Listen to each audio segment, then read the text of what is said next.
Hello and welcome back to the PLP. The Premier League Pyramid is back for Season 3 against all the odds, and even more against the odds. People actually still seem interested and invested in this. I kind of thought it might have died a death, but no. Season 2 maintained momentum from Season 1, and actually this summer's been about as frantic as any of the three so far. Everyone wanting a trade, lots of activity in the waiver window. The draft day was a pretty decent success.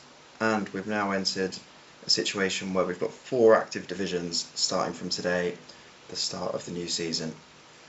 Today's going to be especially frantic because not only will I try and keep abreast of the 5 highlighted games and all 28 of us are in action, but I'll try and sort of give a bit of analysis and update on some of the wheelings and dealings and newcomers across each of the teams that we see. Obviously over the next few weeks everyone will be highlighted and I'll get a proper chance to do that over the live games. But we start today with, hopefully, if FM plays ball, our PL Pyramid leader, Ellister at Ellister City, winning League 1 last year, favourite for the Championship title. Then we've got a pretty big game from League 1, considering there are only 5 teams in that division, or 5 drafters I should say in that division.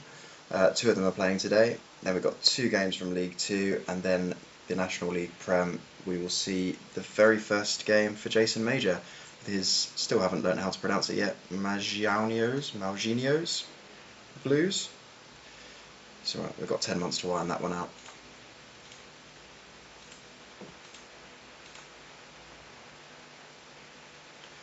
If you hear silence and then a sudden thud, that's me dying of heat exhaustion.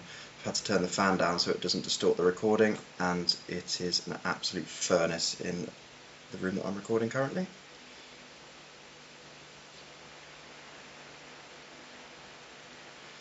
So first up, it is Ellister City, and an immediate thing that stands out is Phil Foden's move to centre mid. Bear in mind he was the leading scorer in League 1 last year, playing up front with Cantona. Bit of a different role for him already this year. But nothing else really stands out in terms of that Ellister team, because for the 3rd year in a row, Matty's done absolutely nothing since his draft. The only thing he's done is lose Wes Houlihan to retirement, and I think Tony Cottee as well. Other than that, that team is exactly the same as the one he drafted 2 years ago.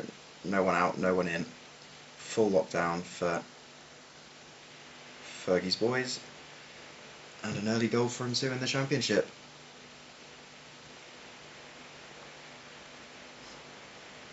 Fulham B, actually, another team to stick with something that's been tried and tested. So many of the 120 odd pyramid teams that I created have now changed managers. Managers have resigned, been sacked, moved on to different clubs, been poached. But actually Marco Silva's still sitting pretty at Fulham B. Not entirely sure on their up and downwards trajectory over these few years. I don't know if they started life in the Championship or not.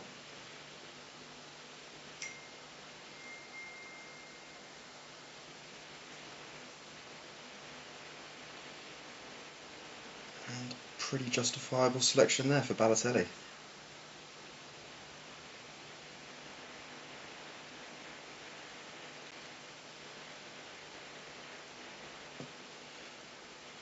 Did wonder if Matty might be tempted to release one of his players over the summer, but the love for Thomas Partey just can't be broken. Matty's obsession with the man. One thing, he did have to actually take some vague part in the draft because of that retirement.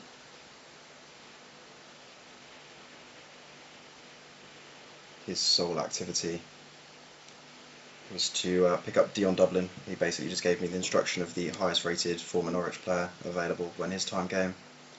But he did also pick up Soufal in the random round, which for someone who doesn't actually sort of ignite any activity himself, that's a pretty half decent pickup, decent squad player.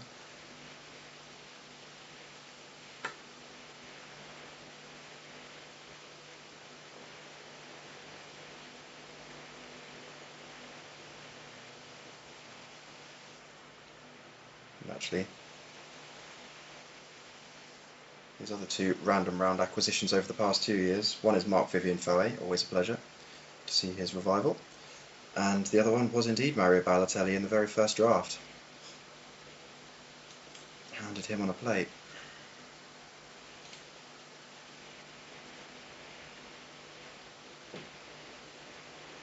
Just looking at that Fulham B team, not much change across the squad as well as the manager. That's the other thing. Obviously, I interject if there are transfers involving our players, or at least I'll give you the option. But for the rest of the pyramid, they're wheeling and dealing like crazy this summer. So I'm quite surprised to see a team that hasn't been decimated and renovated.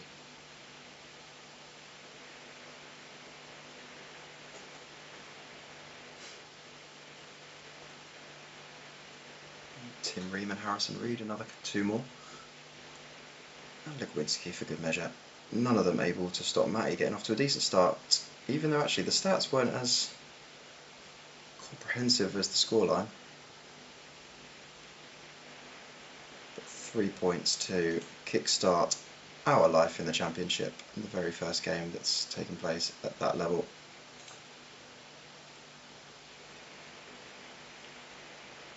And this, on paper, should be the biggest game of the day. Two League One newcomers. They finished first and second in League Two last year. And unlike Matty, who does very little on the transfer front, these two are prolific.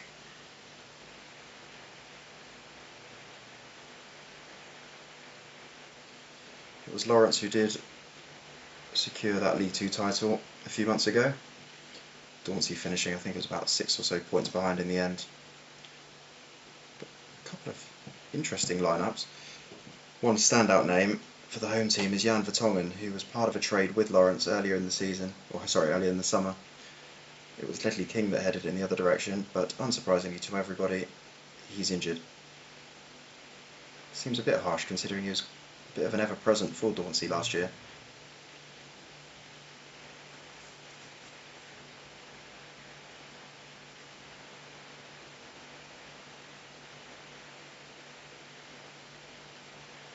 Elsewhere on the transfer front, Dauncey's had a busy summer, as you might expect.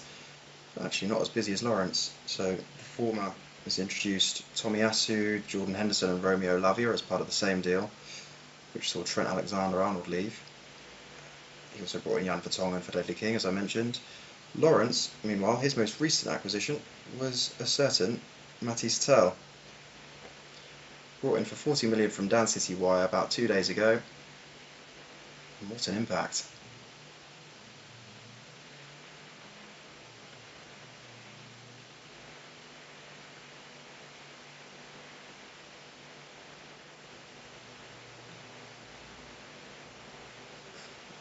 Immediate equaliser.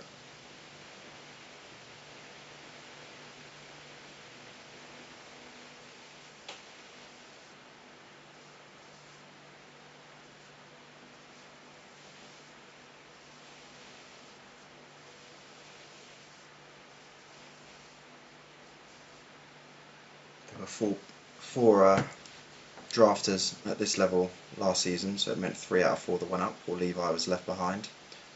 This year, of course, it will be 2 left behind.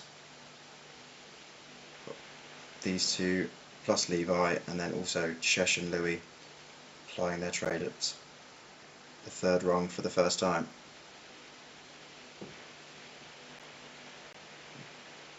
Doku looks dangerous.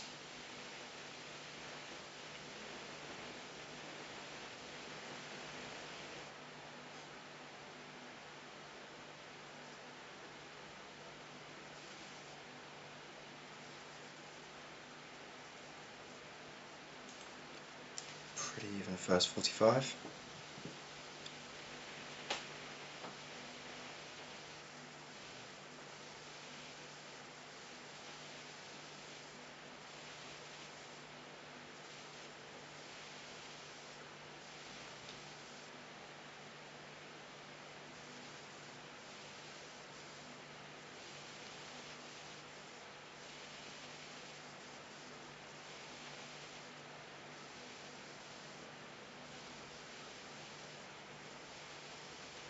Not sure if either of these teams would have taken a draw. Probably Lawrence being the away team.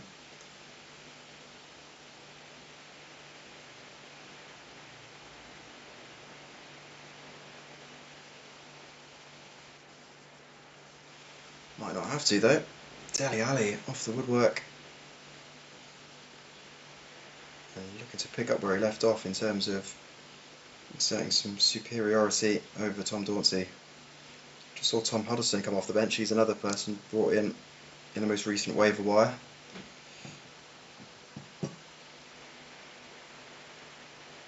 I'd love to tell you all the other players he's brought in, but for some reason now my Google Drive on my phone, which is where I'm trying to keep tabs as I go through these games, it's completely froze, so now I can't see anything.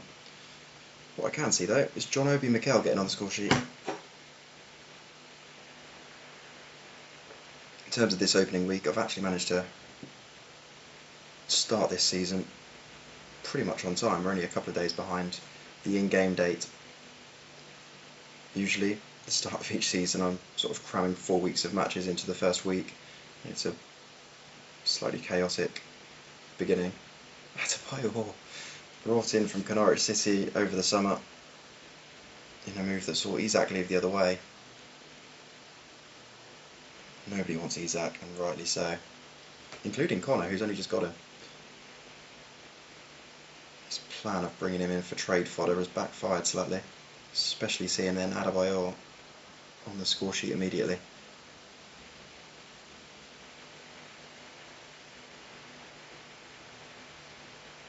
But yeah, so like I said, we're sort of in time, so we'll pace ourselves over this first week, thankfully.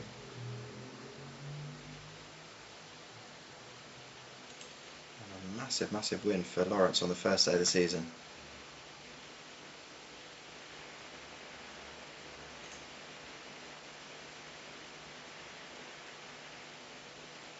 Down to League 2, and it's the return of the Marsh.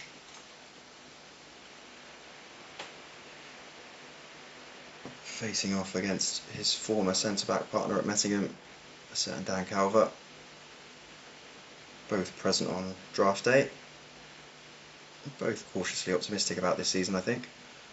Marshy having stormed his way to the NLP title a few months ago, will be very much hoping for a stronger appearance back at this level than he had last time under Mancini. This time it's Mourinho at the helm.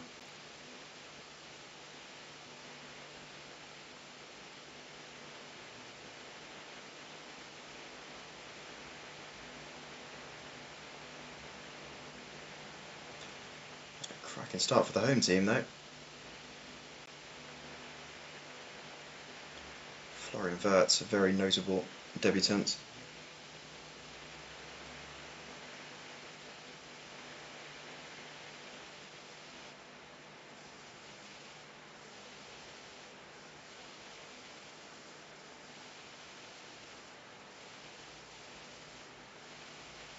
But no, it's also nice to see Ruben Diaz back. He had a fun year last year.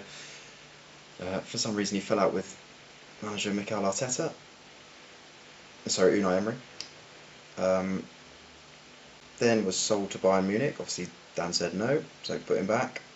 Then such was Emery's disdain for the Portuguese centre-back, he decided not to register him for the rest of the year. Then decided out of nowhere to play him in the FA Cup semi-final. Then dropped him again for the final, which he then went on to lose. And after a summer of reconciliations, he's back.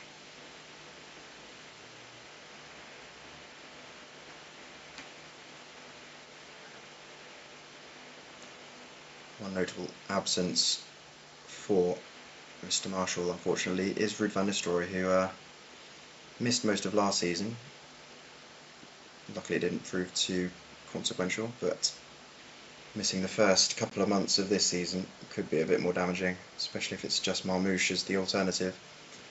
Rasmus Højlund's another option.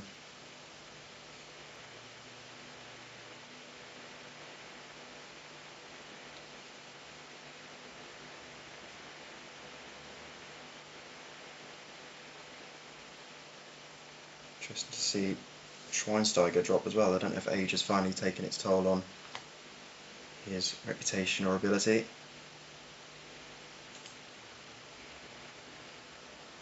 There indeed is Rasmus. Also Matthias Fernandes, who was acquired in the summer. Actually, I'm quite surprised to see him getting game time this early. Notoriously, FM kind of takes its time with young players with high potential. They sort of wait until the current abilities caught up. So it's a little bit of a shock to see him thrown in quite so quickly.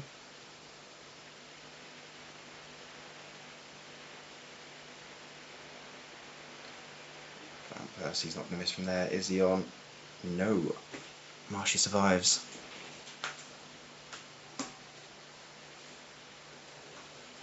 Also, Jaap Stam seems to be missing. Not even at right back today. Is he? Don't think I've seen him.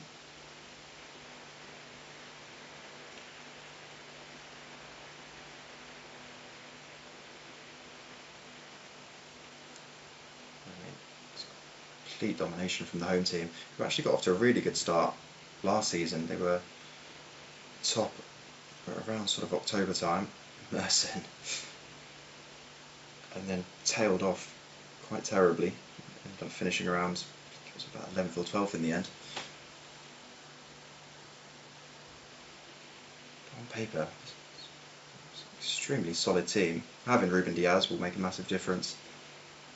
Going forward, Ryan Giggs is still quite young in the game, only going to get better. Florian Wirtz, very good acquisition, even though he would have rather Donnarumma in that first draft pick.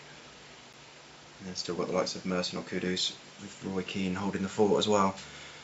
That is a strong team, minus perhaps that goalkeeper. Interesting that Jack Butland's the one that's been given that job between the posts.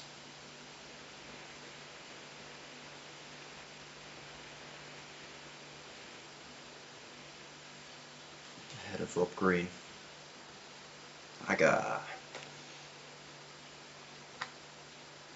For our second 3-0 of this opening highlights session. It's been goal laden so far. 11 goals in 3 games. Does make for a long package, but rather that than boring 0-0s.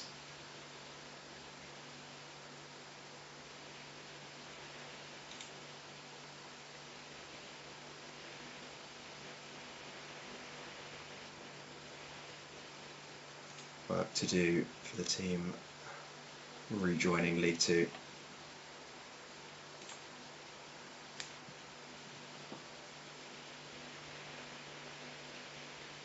This one will be interesting, mostly because Dan Gregory had a terrible start to the season last year, Danielsea. Then an amazing revival, only to then lose out.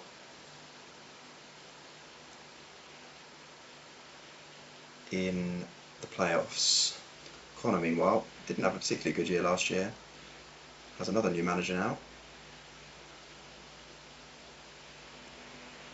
And also has this man who nearly made an immediate impact in 10 minutes. I did what I said I wasn't going to do. I let him go. And it would have only happened for one player, and of course that man is Alan Shearer, who finally is back where he belongs.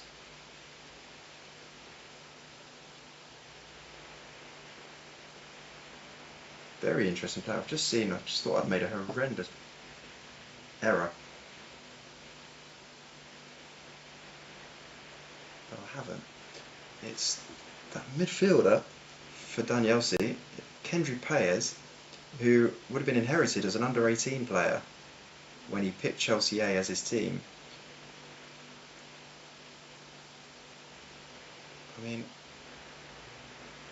I know he got rid of Dennis Wise the other day for $7.5 million, but surely there are other options to start this opening day of the season. And that, my friends, is my knowledge of FM in a nutshell.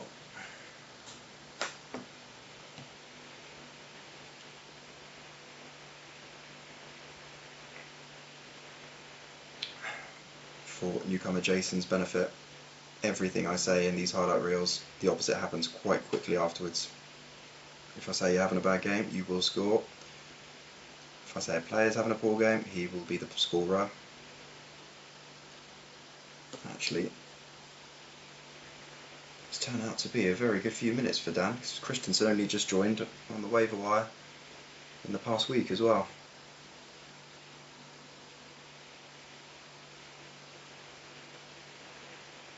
It's still goals galore.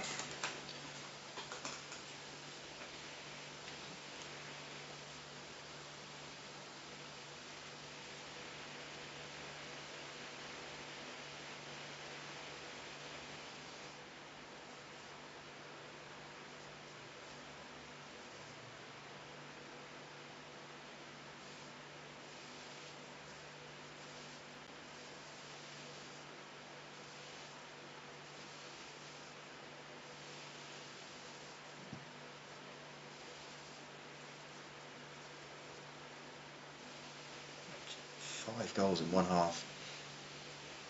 Everyone's forgotten how to defend over the summer, and I'm here for it. Whilst deciding who to pick for these opening 5 highlighted games wasn't easy, just making sure that other than Matty, who was fully deserving of a spot at the top of the rankings, it was trying to pick games where we had all drafter clashes across League 1 and League 2, and then obviously trying to give a proper introduction to Jason in the NLP. Didn't quite anticipate this glut of goalmouth action.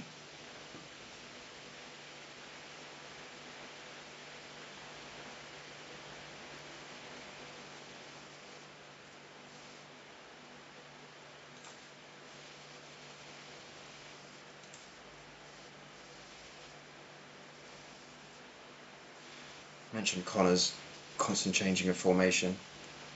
He tried a 4-4-2 with Kenny Dalglish last year. It wasn't horrendous, had its moments, but ultimately decided for a change. He's now gone to 4-2-3-1 with David Moyes overseeing things. Hence you'd suspect that 30% possession stat.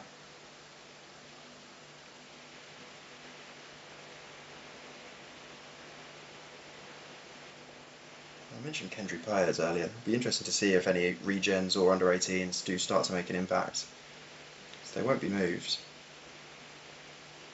Miles Lewis-Skelly is an obvious sort of exponent and beneficiary of that rule for Thomarse. Oh, good goal. There's been a couple to have made their way through for Dauncey's Devils as well. People that haven't even played in the Premier League yet in real life.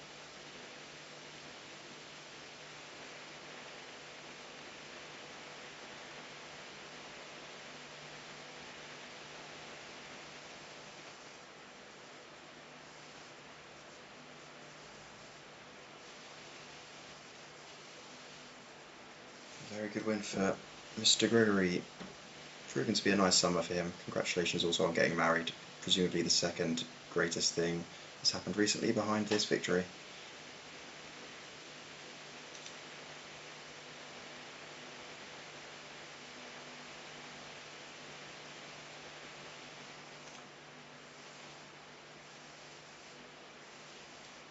And an exciting game here. I'm looking forward to this.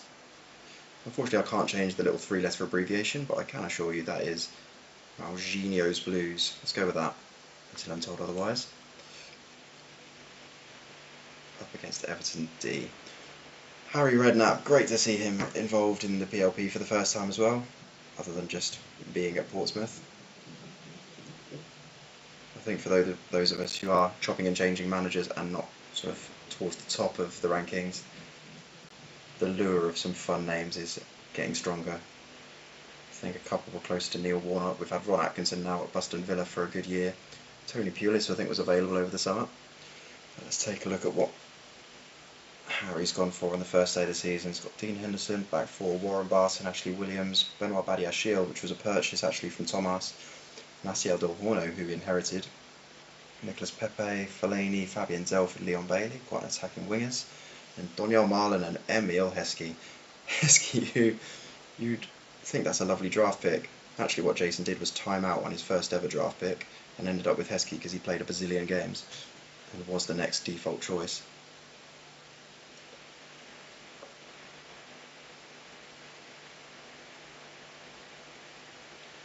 It's going to take time to fill those stands, but Jason will be hoping some growing popularity over the next few months, and to be competitive at least. The 4 newcomers last year all made the playoffs, and one of them got promoted, so it's not beyond the realms. Quite a titchy first 45 minutes of PLP football though.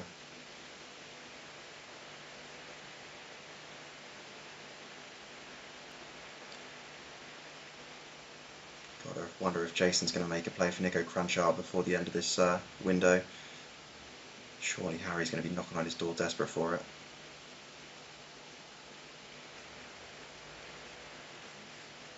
Would be nice to start off with a home win. MATTch off the bench.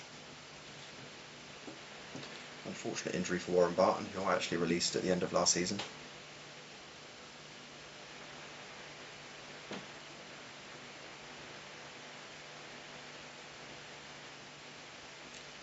But after all that chat, we might be instead heading for the only damp squib of the opening day. Or worse still, don't spoil the party.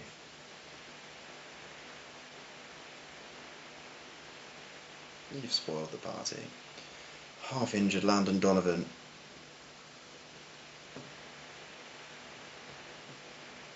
I'm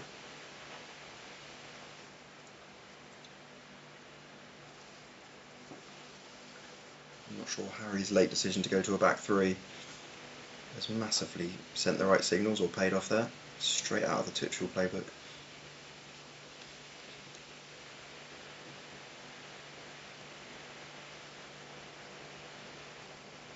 Come on, give him something to cheer. Heskey! Oh, that would have been brilliant.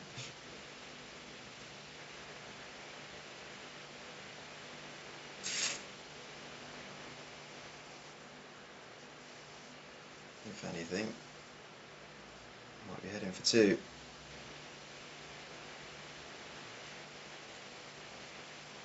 Unfortunate result, but nonetheless, welcome to the PLP. Jason Major can only get better from here.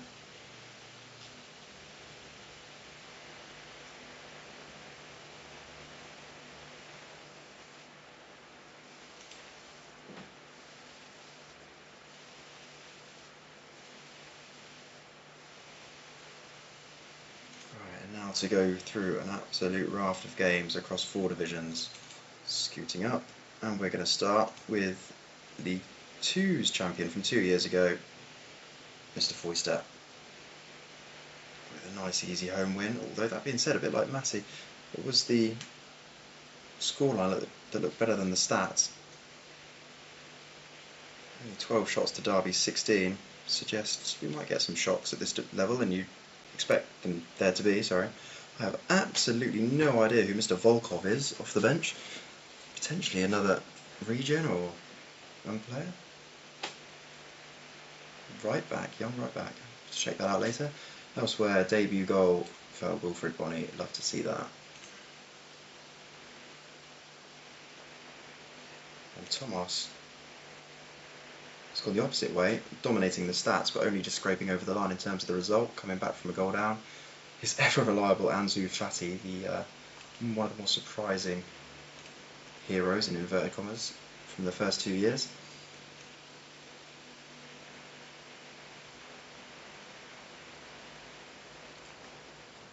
A few new names across the 20-man squad there, and 3 points. That's all that counts, really. Down to League 1, and a good start to life at this level for Chesh, minus the Wayne Rooney red card within 22 minutes, leopard spots, etc. Marcus Babbel and Mikel Arteta with the goals to secure opening day 3 points.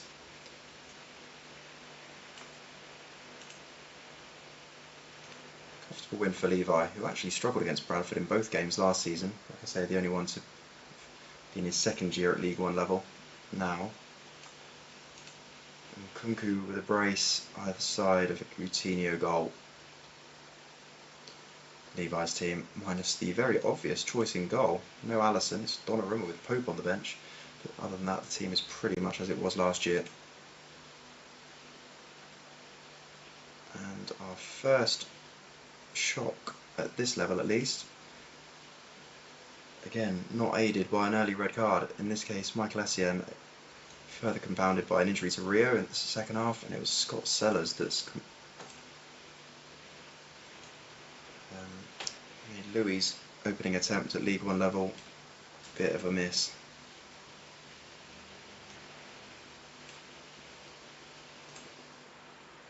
On to League Two, where 16 of us still operate, and starting with a decent win for Ziggy, who again had a very good start to the year last year.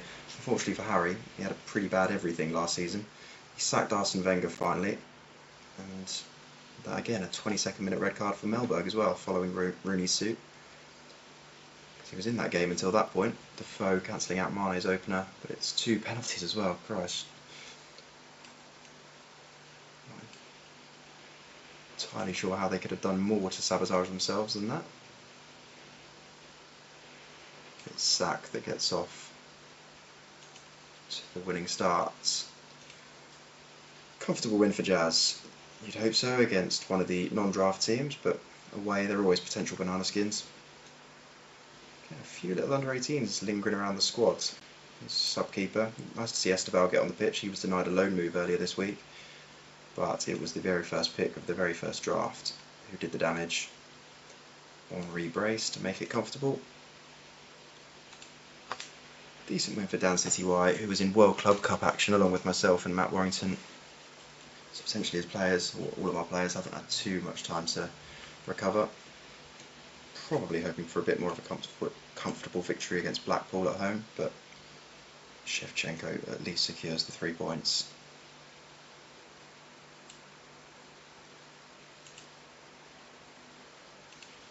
Good start to life at League Two for last year's newbie Tom Gourlay.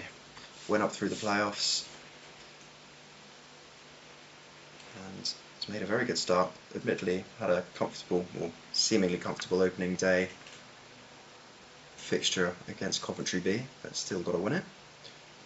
And some good impacts from the likes of Nicky Bart, Reinders, Ekatike, Ugo Ehiog. I think Estupinian might have been brought in over the summer as well, Lacroix. Quite a lot of changes, but so far so good. 25 shots and 2/3 possession. A good sign. Don't know what I've done there.